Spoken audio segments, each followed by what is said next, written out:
the best Spanish cyclist of the 20th century before his fetish career, where he was able to win twice and was defeated on many other occasions.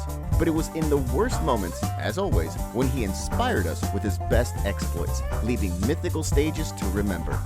Do you want to know the story of Alberto CONTADOR in Paris-Nice? Then follow my wheel and I'll tell you.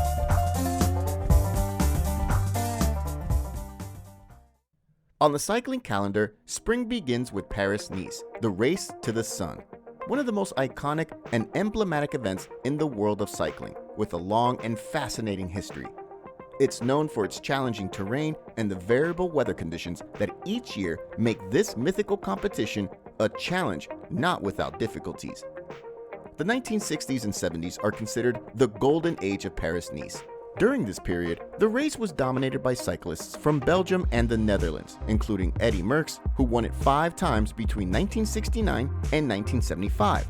This race contributed significantly to create the legend of the Cannibal, due to the veracity with which the Belgian champion went out to dispute it every year. The race has undergone several changes in recent years, but it remains one of the most important events on the cycling calendar. The current format includes 8 stages, with a mix of flat terrain, hills, and mountains.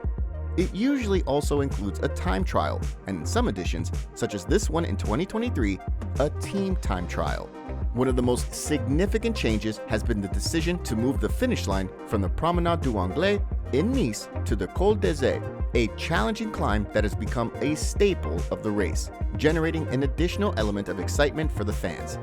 Ireland's Sean Kelly has been the great historical dominator of Paris-Nice, who managed to win no less than 7 editions, also doing it consecutively between the years 82 and 88, an incredible record. But if during the 20th century we can associate the French race with a cyclist's name, it would be Alberto CONTADOR. Paris-Nice is a fetish race for the Spaniard, to which he dispenses a special affection. The competition that uncovered him as a great cyclist. During his career, CONTADOR has won the French race twice, but during his participations, he has left us unforgettable moments. Stages in the purest CONTADOR style. Spectacle, epic, bravery, unpredictability, and an unwavering winning attitude that resulted in days to remember. If you like our topic today, remember to subscribe and like to help us bring you more stories.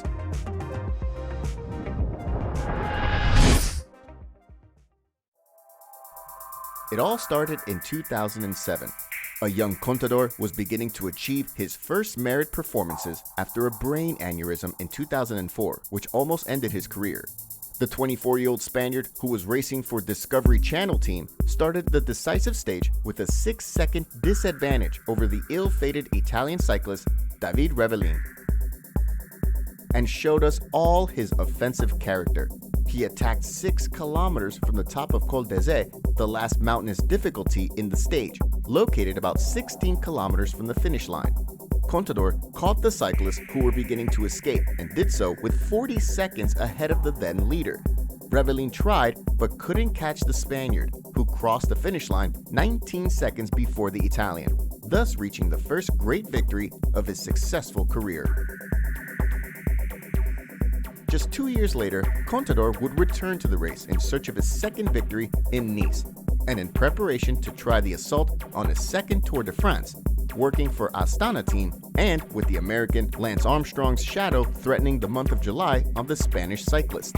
If there's a Paris-Nice that is still special for Alberto CONTADOR, it's that of 2009.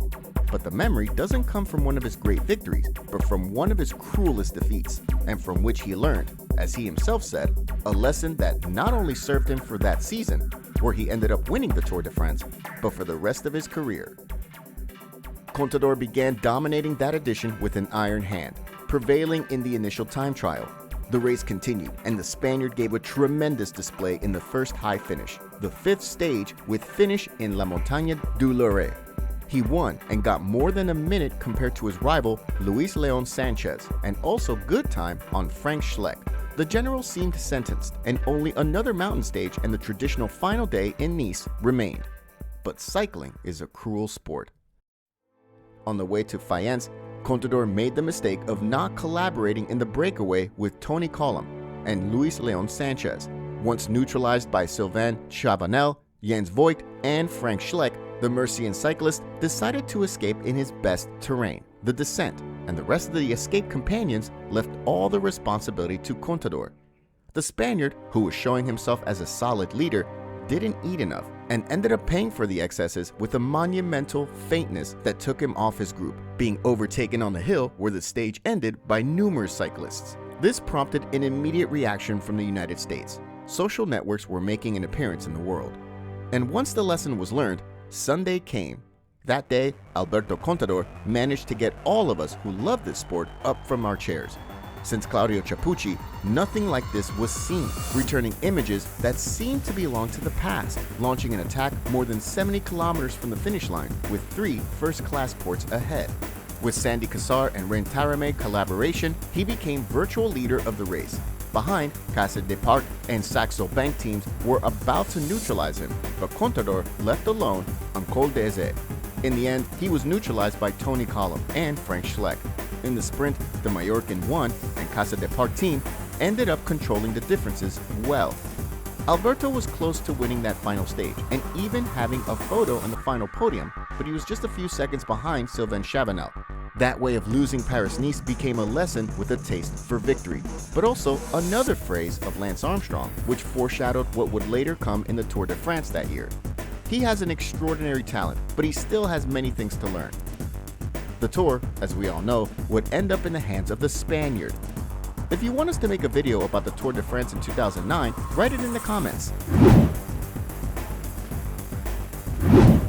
The second victory of Contador in the French test would come in 2010. In a race with Spanish flavor, Alberto got the victory ahead of Alejandro Valverde and Luis Leon Sanchez, winner of the previous year, also winning the 4th stage and dominating the race without too much trouble before his rivals. 6 years would pass until we saw Contador again disputing Paris-Nice. In 2016, he appeared at the start wearing the colors of Saxo Bank team, already considered one of the best riders in history, with victories in Giro, Tour, and the Vuelta. He wasn't able to achieve his 3rd victory, but he left us with another of those heroic moments typical of the Spaniard.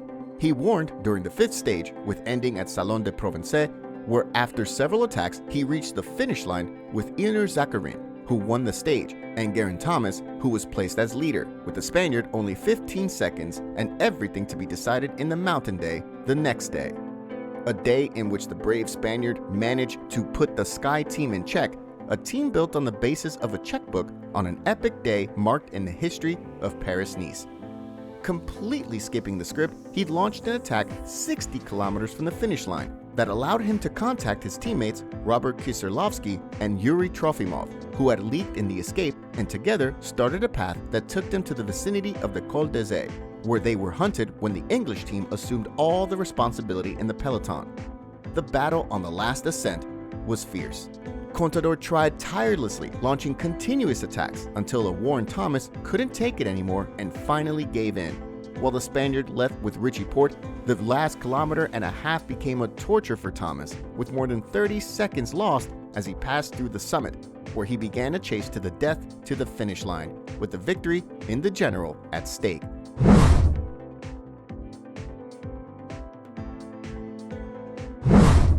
Alberto Contador and Richie Porte caught up with Tim Wellens, coming from the breakaway, forming the leading trio.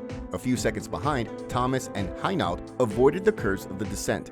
The end was one of real heart attack, with Thomas assuming the responsibility of hunting in the first person, while Contador, Porte, and Wellens spent their last forces in the search of competing their feet. Once they passed the banner of the last kilometer and already practically without options for Contador to win the general because they had their pursuers just 100 meters ahead, the talented Belgian of Lotto Soudal launched his sprint in search of a victory that he founded ahead of the Spaniard, who was second. The leaders group entered 5 seconds, which, added to the 6 of the bonus, left Contador just 4 seconds from the victory in the general, which finally went to Geraint Thomas. Days like this make Alberto Contador one of the most beloved and admired riders in the world of cycling. If you want to continue enjoying the exploits of Alberto Contador, don't miss this.